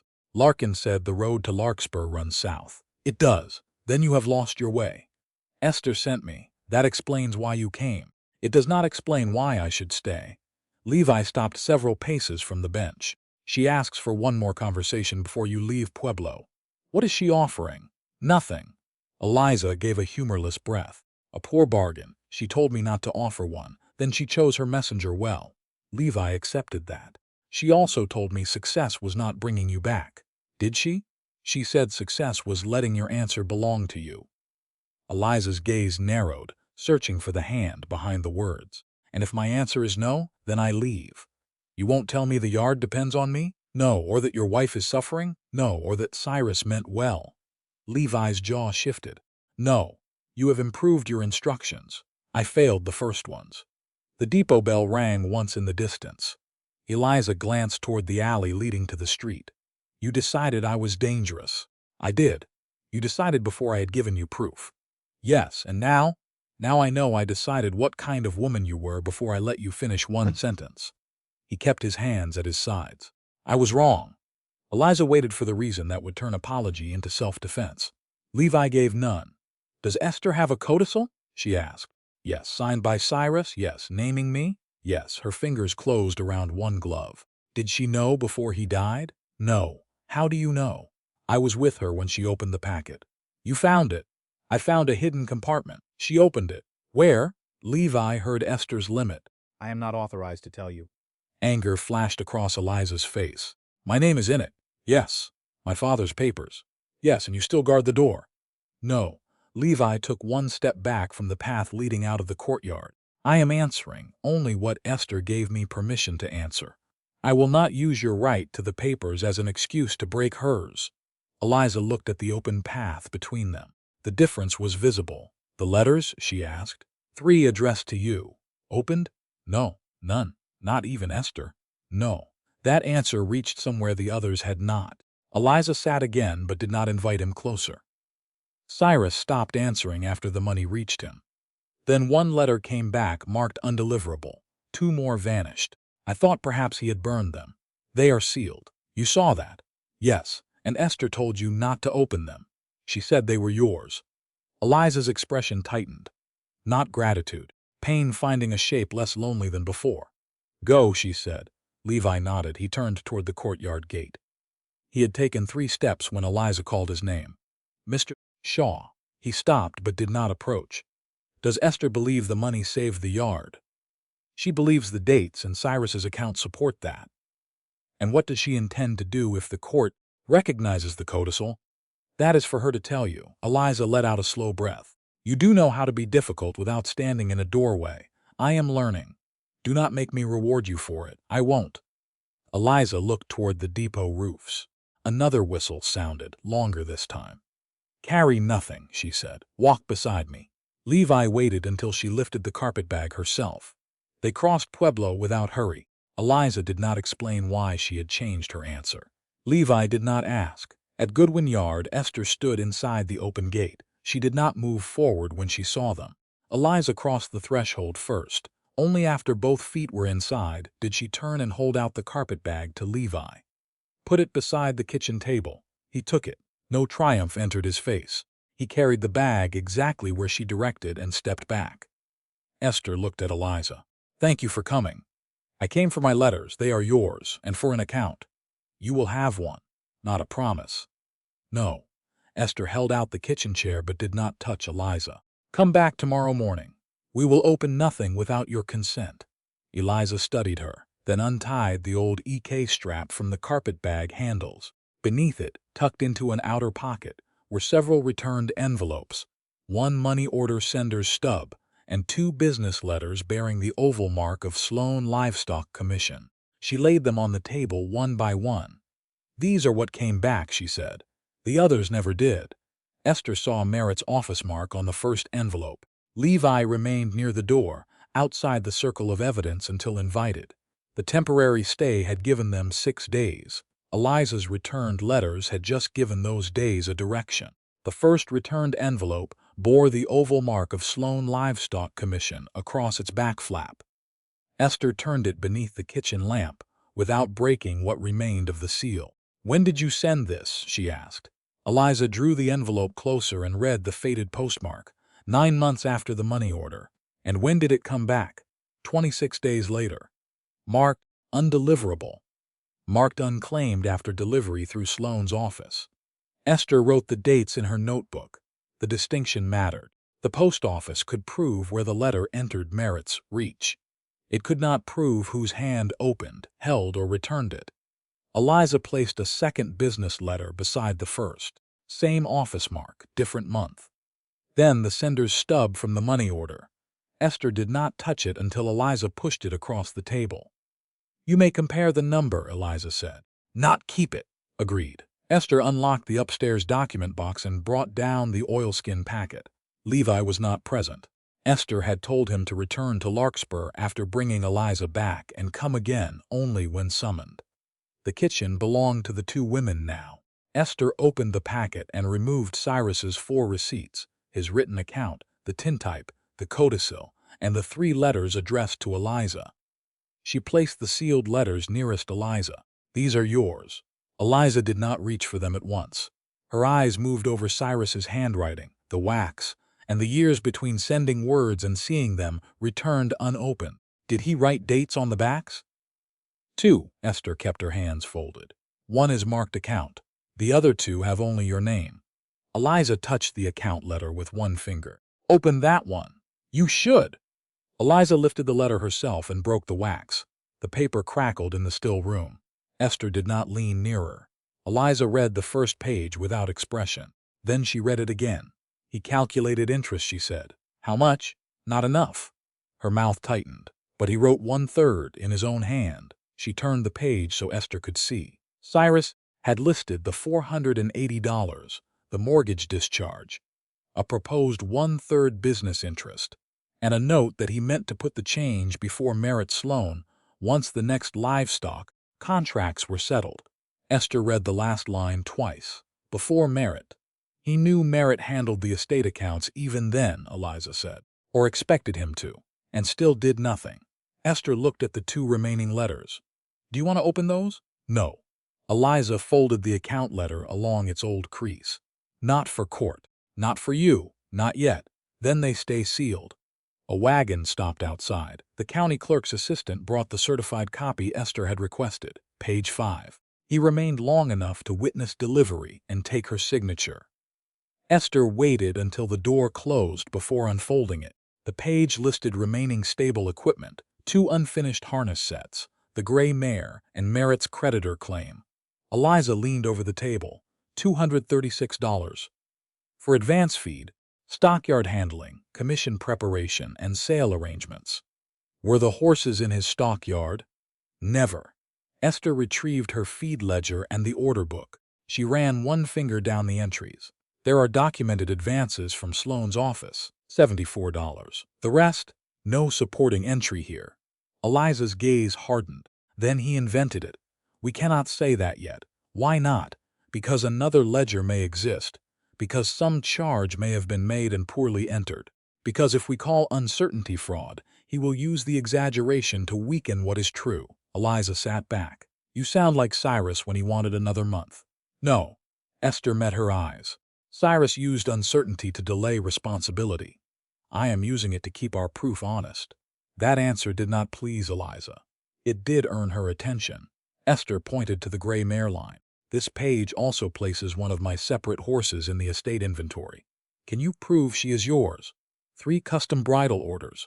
Paid before my father died. Purchase entered 2 days later.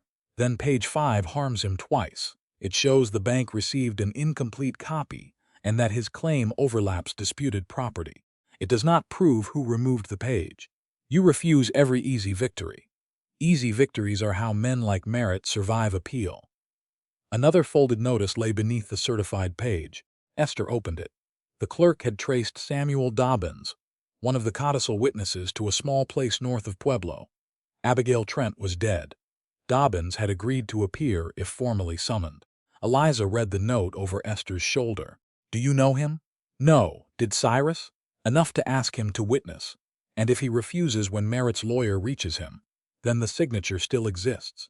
But his testimony would make the chain stronger. Partial answer. A living witness.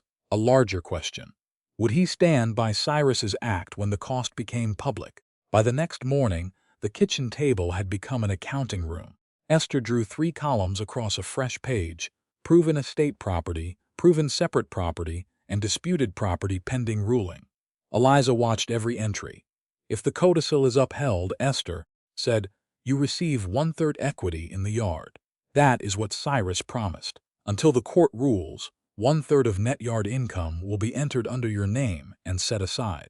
No disputed horse will be sold voluntarily. You may inspect every business book. Eliza's face closed. I do not want charity. It is not charity. Esther turned the page toward her. It is an account with your name on it. And if the court rejects the codicil, then the money and Cyrus's written admission still require an accounting. You might lose the roof. Then I lose it. Honestly. Eliza's eyes moved to the window overlooking the stable. You say that now. I said it before I knew whether you would stay. Hoofbeats entered the yard. Levi arrived from Larkspur Basin Ranch and waited outside until Esther called him in.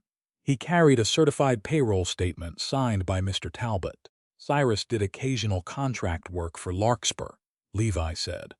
These are the amounts paid during the year the mortgage was discharged. Esther read the figures. None came close to covering the payment.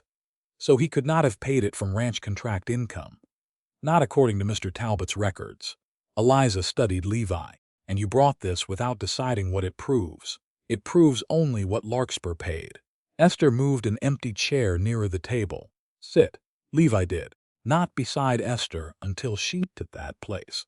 2 yard workers appeared at the kitchen door, hats in hand.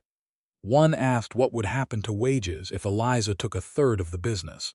Esther answered before fear could spread through the bunk room. Work already done is owed before any owner takes distribution.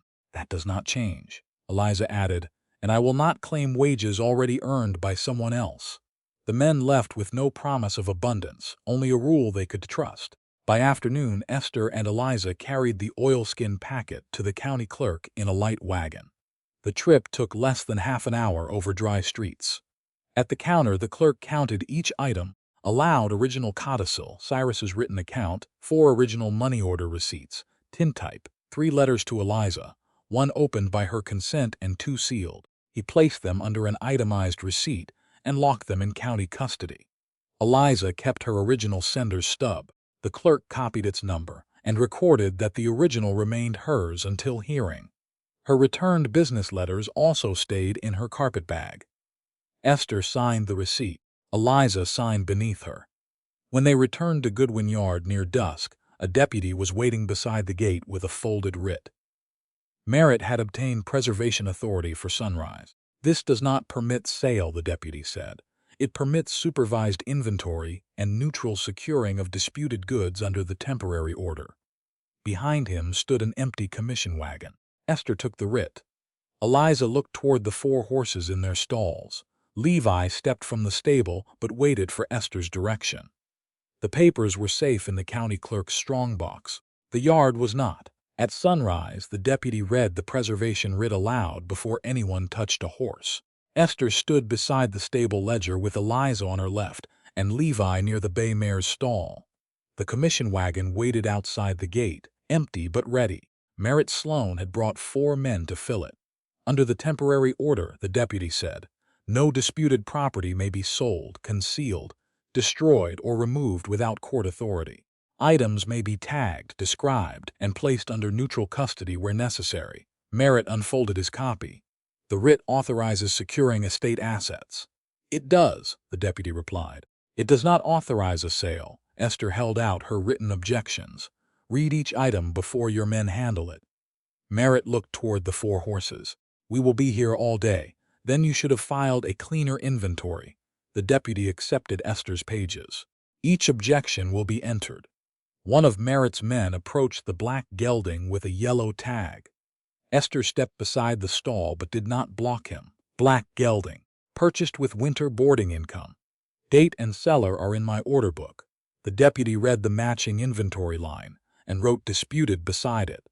The man tied the tag loosely to the halter. Esther let it remain. A tag placed under objection was not ownership. It was a record. The sorrel mare came next, received from Mrs.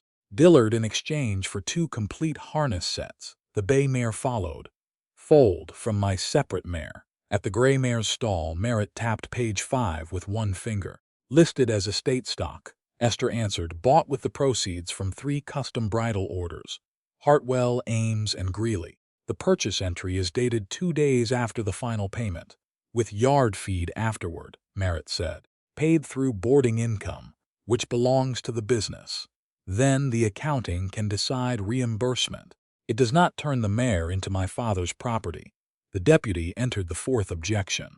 All 4 horses remained in their stalls. Merritt's men moved toward the tack wall.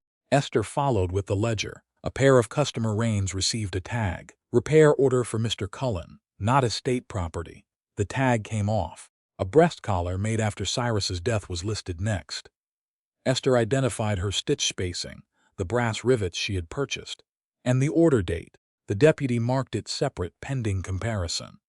One man lifted a saddle from the repair stand. Levi's shoulders tightened, but he stayed where Esther had placed him. Larkspur Basin brand beneath the skirt, Esther said. The deputy checked. Customer, property, leave it. Merritt's man lowered the saddle. Your husband's ranch appears often in your explanations, Merritt said, because your inventory appears often among things that are not yours. A mare struck the stall wall when one of the commission men snapped a rope too close to her face. Levi moved at once. He caught the lead, turned the mare's head, and stepped into her shoulder before she could rear. The rope slid hard across his right palm. He did not curse. He kept the mare steady until her breathing slowed. Esther saw the red line across his skin. She also saw that he did not look toward her for permission to turn the injury into authority. His task was the horses. He stayed with it. Merritt watched the exchange. This is exactly why the animals should be moved to my stockyard. No, Esther said. It is why your men should handle them as if they are alive. The deputy ordered the ropes lowered and the stable aisle cleared. By mid-morning, every disputed horse, customer item, post-death harness, and separate tool had been spoken into the record. Merritt's wagon remained empty. His patients did not. Open the tack cabinet, he said. Esther took the key from her belt. Under the deputy's supervision. Everything in that cabinet is listed. One item is separately disputed. She unlocked the door herself and removed the same damaged bridle wrapped in plain cloth. The rose impression and the darker EK letters lay where she had exposed them beneath the finish. Eliza placed her old harness strap beside it, without surrendering the strap from her hand. "That is my mark," she said. Merritt's mouth hardened. "2 letters do not prove ownership." "No," Eliza answered. "They prove my work was there before the final die." Esther turned the bridle toward the deputy. Amos Lyle witnessed the examination. "The bridle should go into neutral custody, not Sloane's wagon," the deputy agreed. He wrapped the bridle again, listed it by description, and gave Esther and Eliza a receipt before placing it in his evidence case. Eliza reclaimed her old strap. No one confused the 2 objects. Merritt pointed toward the workbench. "Now the order book." Esther unlocked the upper compartment. Her personal order book lay beneath a stack of dated cards. She lifted it herself and opened to the 4 horse entries: the black gelding, the sorrel mare, the bay mare's breeding record, the gray mare's purchase after the 3 custom orders. The deputy compared the dates against page 5 in Merritt's inventory. "This book goes to the clerk for certified copying before the hearing," he said. "Under receipt," Esther replied. "Under receipt," he wrote one. Merritt leaned over the open bench. "And the lower drawer?" Esther's hand rested on the small key. Cyrus's brass rose stamp remained inside, exactly where she had locked it after the county meeting. "Business tool under disputed accounting," she said. "Then open it. The writ permits securing, not private inspection beyond the listed purpose." Merritt turned to the deputy. "It may contain estate papers." Esther drew the county clerk's itemized receipt from inside her coat. The original codicil, Cyrus's account, 4 money order receipts, tintype, and 3 letters are already in county custody. The deputy read the receipt. Merritt's gaze moved from the paper to the drawer. "You removed evidence after notice." "I placed it under court control before your preservation inventory. Convenient, lawful." The deputy returned the receipt to Esther. "The drawer will be sealed in place. It will not be opened until the hearing or further order." Esther locked it. The deputy pressed a paper seal across the seam, signed one edge, and asked Esther to sign the other. She did. The brass rose remained inside. Merritt stared at the sealed drawer as if the missing packet might still be hidden beneath it. "Where is the key to the upstairs document box?" he asked. "Not relevant to this writ. You moved papers once. You may have kept copies. Copies are not the originals you came looking for. Then empty your coat pockets." Esther did not move. "You have no authority to search my person." Merritt reached toward the inner pocket where she had returned the clerk's receipt. Levi crossed the room before Merritt's fingers touched the cloth. He stepped between them, broad enough to stop the reach without raising a hand. "Do not touch her." Merritt squared himself. "Stand aside." Levi did not. His injured palm hung open at his side, blood beginning to darken the rope burn. "The deputy can ask what he needs." The deputy seized Merritt's wrist and pushed it down. "Mr. Sloane, you will not search Mrs. Shaw, seize documents from her clothing, or direct my inventory." Merritt pulled free. "This man is obstructing the writ. He stopped when I intervened. You did not." The deputy entered the interference into his notes. Merritt's composure thin. "You are letting a rushed marriage and a late claimant turn probate into theater." Eliza stepped beside Esther. "No, we are making you name what you take." The deputy closed the workbench, affixed a second seal over the drawer lock, and completed his orders. The 4 disputed horses would remain in their stalls under neutral preservation. Customer goods and separately documented work would remain available for ordinary business. The Rose and EK, bridle and Esther's order book would go to the county clerk under separate receipts. The sealed drawer would stay untouched. No commission man would load a single item without further authority. Merritt looked toward the empty wagon. "The estate cannot meet obligations while property sits here. Then the Day 14 hearing can decide what is estate property," the deputy said. "That is why the sale was stayed." Merritt turned toward the workers gathered near the hay shed. "You are watching a fraud assembled after Cyrus Goodwin's death. A daughter no one knew, a marriage made for credit, papers hidden in a shop, marks uncovered when convenient." Esther did not raise her voice. "Then bring your account to court." "I will."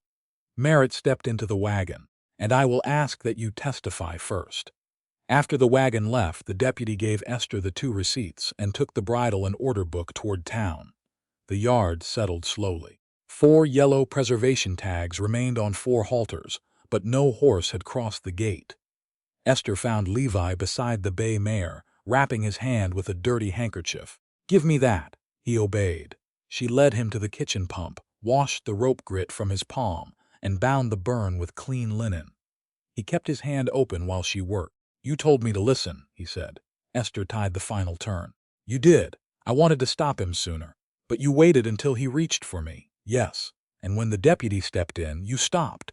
"Yes." She released his hand. He did not close it around hers. That restraint remained between them, not as distance, but as evidence. Hoofbeats entered the gate before either could speak again. A court messenger dismounted and handed Esther a folded summons. Samuel Dobbins had been formally ordered to appear at the Day 14 hearing. Esther would testify first. Merritt's written challenge accused her, and Eliza of manufacturing the codicil after Cyrus's death and using the marriage to obstruct lawful sale. Eliza read over Esther's shoulder. "He wants you alone in the witness chair before the court hears the rest." Esther folded the summons along its official crease. "Then he will hear the truth before he has time to rearrange it." Esther took the witness chair before Merritt Sloan, had time to make her father innocent. Rain had passed before dawn, leaving Pueblo's streets dark with mud and the county courtroom heavy with the smell of wet wool, lamp smoke, and boot leather. Esther wore a clean gray dress. Her hands still carried faint dye around the nails. Across the aisle, Eliza sat with her sender's money order stub and returned business letters secured in a clerk's folder. Levi sat beside her, his right palm wrapped in fresh linen. The original codicil remained under the county clerk's hand. The disputed bridle and Esther's order book lay in separate evidence packets. Merritt's counsel approached the witness rail. "Mrs. Shaw, you married Levi Shaw 3 days after learning your father's estate might be unable to preserve Goodwin Yard. Is that correct?" "I married after Merritt Sloan placed auction tags on 4 horses and property I claim as mine." "That was not my question." "Then ask one that does not hide the cause." The judge raised his eyes. "Mrs. Shaw will answer directly. Counsel will ask directly." Merritt's lawyer inclined his head. "You married for emergency bank credit." "Yes." "And after the marriage you claim to have discovered hidden codicil naming a woman unknown in Pueblo as another daughter of Cyrus Goodwin." "Yes." "Convenient, no." Esther kept her voice level. "It was ruinous." The lawyer paused. "Ruinous to whom?" "To the version of my father, I believed." Merritt watched her from counsel table without moving. His lawyer lifted a paper. "If the codicil is accepted, the sale remains delayed." "Yes, and Goodwin Yard may survive, perhaps." "Then you benefit. I also lose 1/3 of what I believed was mine. Yet you support Eliza Keene's claim. I support an honest accounting. Because you believe she is your sister. Because the original codicil names her. The postal records connect her money to Cyrus, and Cyrus's own writing admits what he did with it." The lawyer softened his tone. "You loved your father. Yes, he raised you, taught you your trade, supported you. Yes, and now 6 weeks after his death, you accuse him of taking money from another woman." Esther's fingers tightened against the chair rail. She pictured Cyrus's brass rose stamp sealed inside the workbench drawer, the mark once simple and honorable. "He was my father," she said. "He loved me. He also accepted Eliza Keene's $480, used it to stop foreclosure on Goodwin Yard, failed to enter her name, and hid the truth from both of us. Love does not balance the ledger." The room grew still. Merritt's counsel changed direction. "You benefited without knowledge." "Yes." "Then you committed no wrong, not before I knew." Esther met his gaze. "Knowing now obligates me to correct what I can." That answer cost her more than denial would have. Everyone heard it. "Where was the codicil found?" the lawyer asked. "Inside a concealed compartment in Cyrus Goodwin's wooden harness stitching horse, by your husband. He found the sliding heel block. I removed the packet after the marriage." Yes, with no.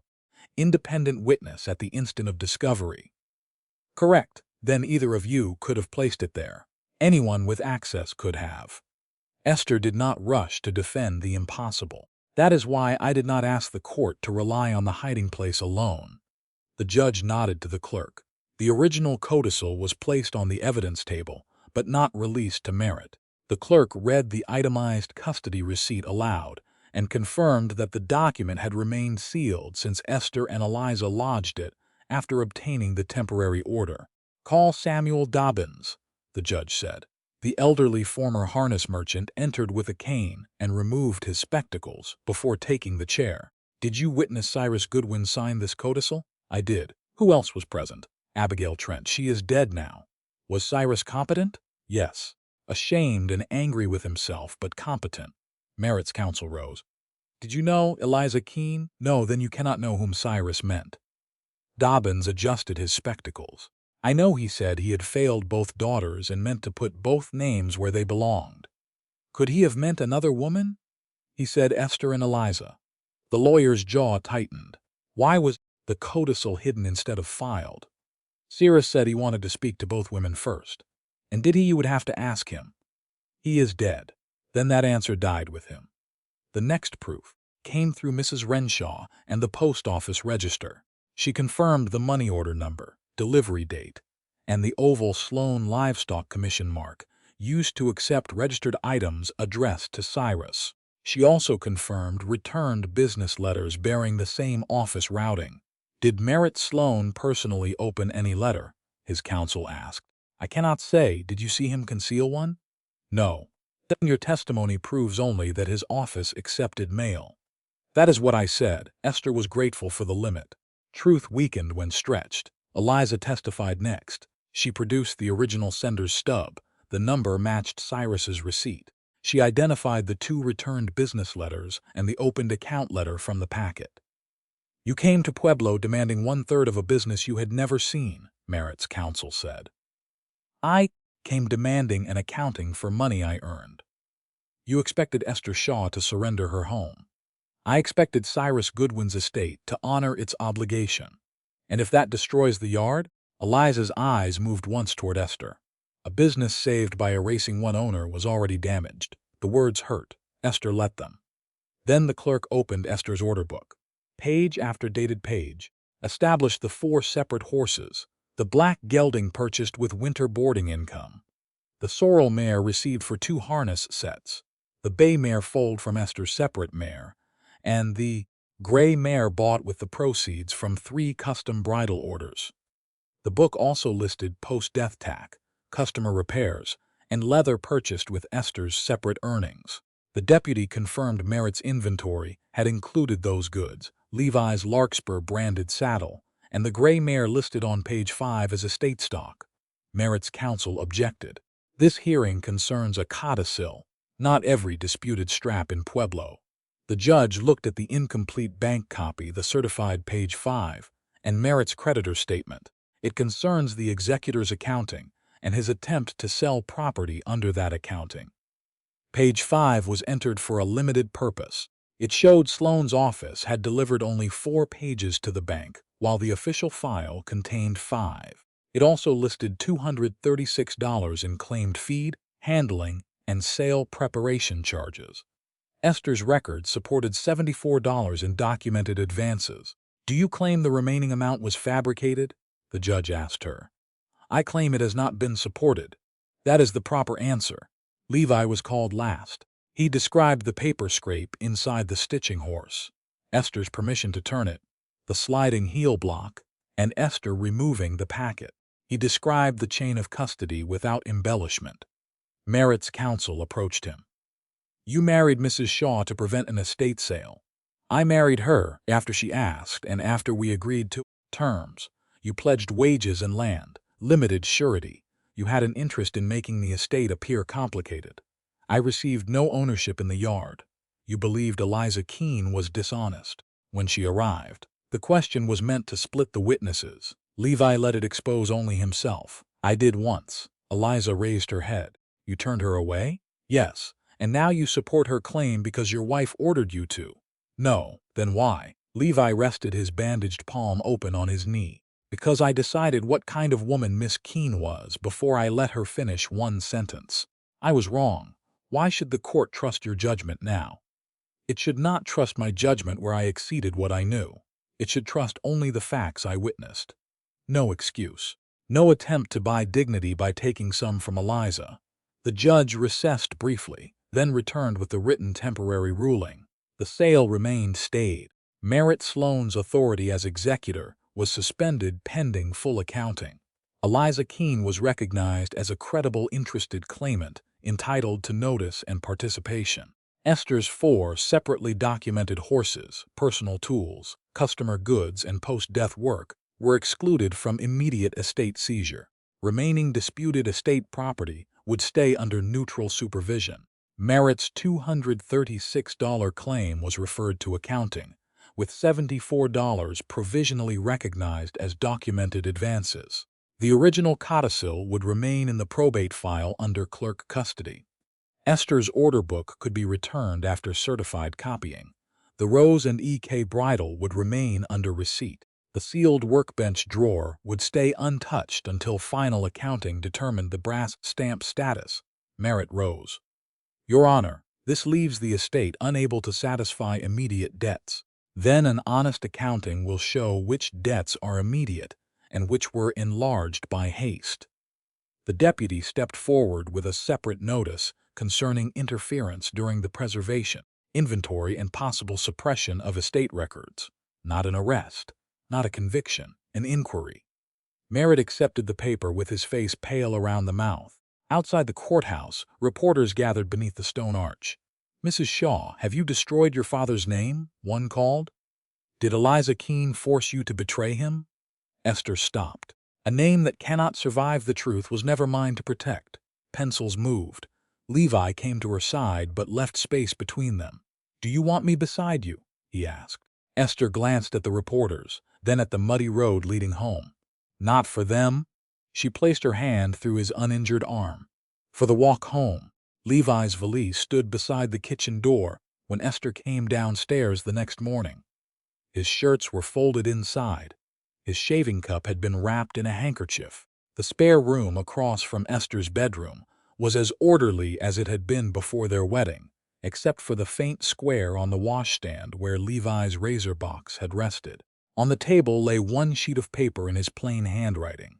Levi stood beside the stove with his right palm still bandaged. He did not reach for the chair opposite her. Read it first, he said. Esther sat. The statement had been witnessed by Mr. Talbot of Larkspur Basin Ranch. Levi Shaw claimed no ownership in Goodwin Yard through marriage, labor, residence, or limited bank surety. He would make no demand beyond the written bridge note. If Esther sought a lawful separation, he would not oppose it. The words were not graceful, they were complete. You rode 8 miles after walking me home from court, Esther said. I needed a witness who knew my wages and the parcel. Mr. Talbot, yes. Why pack before speaking to me? Levi looked toward the valise. Because waiting would make you remove me if you wanted me gone. Perhaps I would not. Then you should be able to say so before my boots become part of the house. Esther read the first line again. No ownership, no claim, no resistance. The sale had been stayed. Merritt no longer controlled the estate. Her 4 horses and personal work had been protected from immediate seizure. Eliza now had recognized standing. The emergency that had forced Esther to ask for a husband had loosened its grip. Levi was making certain the marriage did not replace it. Do you want to leave? She asked. No, the answer came without hesitation. Then why does this read like farewell? Because wanting to stay does not give me the right to make staying your problem. Esther folded the paper along its center. The bridge note still binds your parcel and wages until Mr. Baines reviews the accounting. He has promised nothing. No. Then you are not free of this. I am bound to the note. Levi rested his uninjured hand on the back of a chair. You are not bound to keep me because of it. Esther looked at the valise again. He had brought almost nothing into the house. Even after 11 days, he had lived as though every drawer required permission. She had once mistaken that restraint for distance. Now she understood the cost of it. There is another reason you packed, she said. Levi did not deny it. I liked being the man you needed. The admission came slowly, each word chosen before it left him. It made me useful. When Eliza came, I treated her as a threat to the place I was helping you save. You treated her as a threat to your purpose. Yes, and to me. Yes, his jaw tightened. I had no right. Esther waited for the explanation that would reduce the wrong. None came. You believed you were protecting me, she said.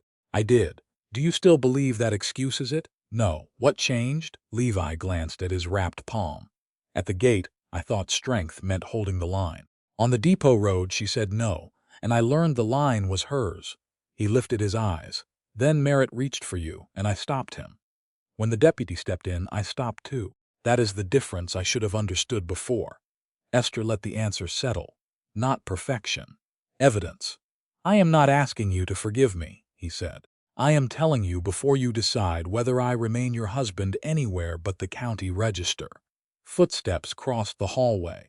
Eliza appeared in the doorway carrying her old harness strap and a cup of coffee. Her gaze moved from the valise to Levi's statement. Should I leave? No, Esther said.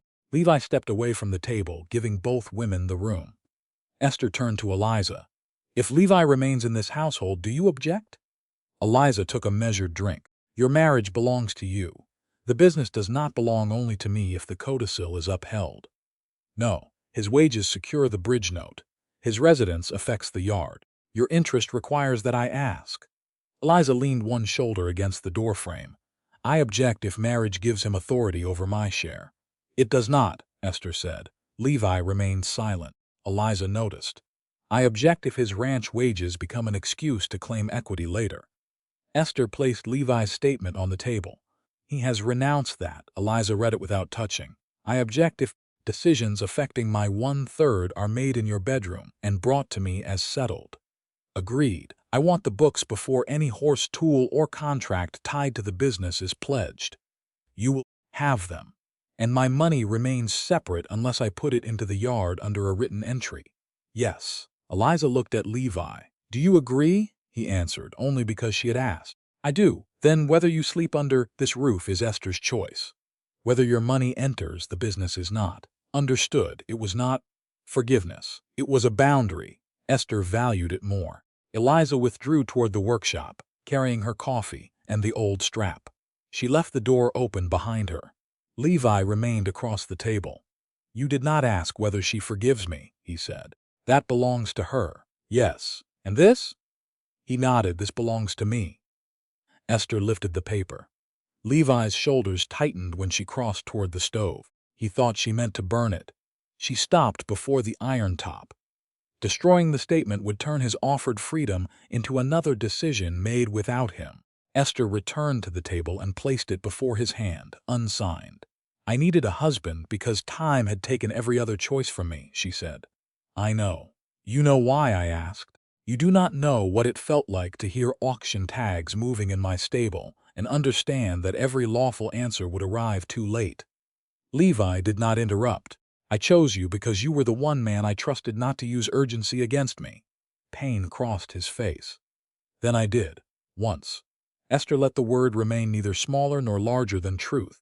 You corrected it when the same choice came again. You accepted Eliza's refusal. You admitted your error before the court, and you placed my freedom on this table before asking what I would do with yours. None of that obligates you. I know. She stood. The sale is stayed. Merritt is suspended. My horses are protected. Eliza can speak for her own interest. Mr. Baines may restructure the note once the accounting is complete.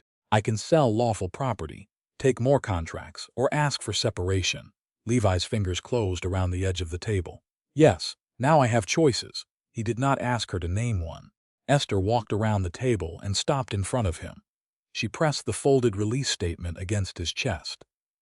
Levi took it because she gave it to him. And I choose you. His breath left him, but he did not reach for her. Be certain. Do not ask me to repeat consent until it becomes doubt.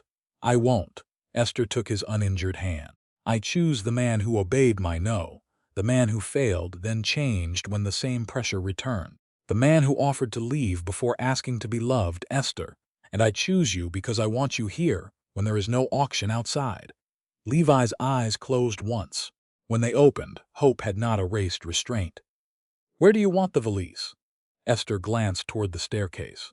Not beside the kitchen door. He waited. She led him upstairs. At her bedroom threshold, Levi stopped as he had on their wedding night. "May I come in?" Esther opened the door wider. Yes. He crossed only after she did. Morning light lay across the narrow bed and washstand. No justice, banker, or creditor stood witness. Esther removed Levi's hat and set it on the chair. His uninjured hand rose toward her face, then paused before touching. She leaned into his palm. "Listen," she said. He did. Esther caught the front of his coat, drew him down, and kissed him first. No urgency borrowed from fear, no debt collecting itself. When they parted, Levi rested his forehead against hers. "The accounting begins today. It can wait 10 minutes. A smile reached him then, small and unguarded. Esther kissed him again before duty could enter the room. Downstairs, Eliza opened the first business ledger beneath the kitchen lamp. Outside, 4 disputed horses stood in stalls, no longer waiting for an auction bell. And for the first time since Esther had spoken the word husband, it meant neither rescue nor necessity. It meant the man she had every right to release, and had freely asked to stay. By August, Levi's valise no longer stood beside the kitchen door. It rested beneath Esther's bedroom window, half unpacked most weeks because Larkspur Basin Ranch still called him south before sunrise and sometimes kept him overnight when a fence went down or a horse came lame. He rode the 8 miles home whenever the work allowed. He still knocked before entering the workshop. He still asked where Esther needed the light. The county's final probate accounting arrived on a hot morning when dust lay pale along the road into Pueblo. Esther carried the sealed order to the kitchen table, where Eliza had already set out 3 ledgers and a sharpened pencil. Neither woman opened official paper alone anymore when both names might be affected. Levi stood near the door, hat in hand, leaving the chairs to them. Esther broke the seal. The court recognized Eliza Keene's 1/3 interest in Goodwin Yard. Esther's 4 horses, personal tools, customer tack, and work completed after Cyrus's death were confirmed as separate property. Verified estate debts remained payable. Merritt Sloan's claim for $236 had been reduced to $74 in documented advances. His authority as executor remained revoked. The separate inquiry into suppressed records, improper charges, and interference during the preservation inventory continued. No dramatic sentence followed. No deputy arrived with irons. Merritt simply no longer controlled the books, the sale, or the doors. Esther read the order twice, then turned the page toward Eliza. "Your name is entered." Eliza placed one finger beneath the line. 1/3. Yes, not repayment instead. No ownership. Eliza's hand remained on the paper. 7 years had passed since she sent $480. The court's ink could not return them. It could not give her the work she might have chosen, or the years she might have spent beside the bench, but it could stop the erasure from continuing. "The yard still owes money," Esther said. "I know. The bridge note is reduced, not gone. I know that too. 3 horses will need to be sold." Eliza lifted her gaze. "Which 3?" Esther had spent a week reaching the answer. "The black gelding is mine. I choose to sell him. He will bring the strongest price without weakening the boarding string. The older estate gelding cannot carry regular work anymore, and the surplus estate mare has no contract attached to her. The bay, sorrel, and gray stay." Yes, Eliza considered the figures, then nodded. "Fair value. No commission through Sloan." Agreed. Levi remained silent until Esther looked toward him. "Larkspur has a buyer for the black gelding," he said. "He knows the horse is sound and knows the price is not distressed." "Will he pay what the animal is worth?" Eliza asked. "Mr. Talbot will put the offer in writing." "Then bring it." Levi did not say he had already arranged the sale. He had brought a possibility, not a decision. The difference had become part of the household. By the second week of August, the 3 sales had closed. Wages were current. Feed was paid through autumn. The bridge note had not vanished, but Mr. Baines lowered the monthly burden after the final accounting removed disputed charges.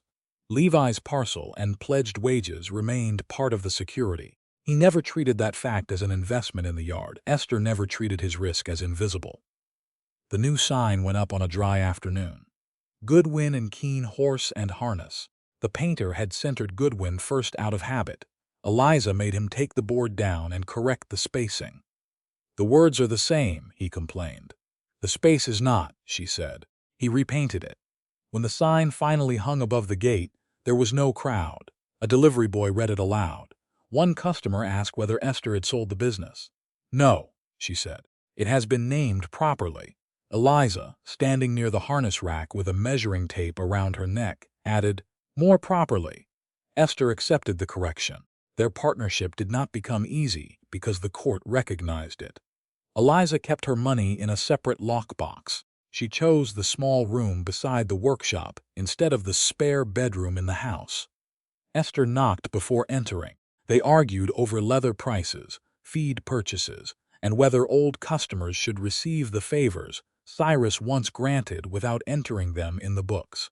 Their first serious dispute ended with a new rule written across the top of the account ledger.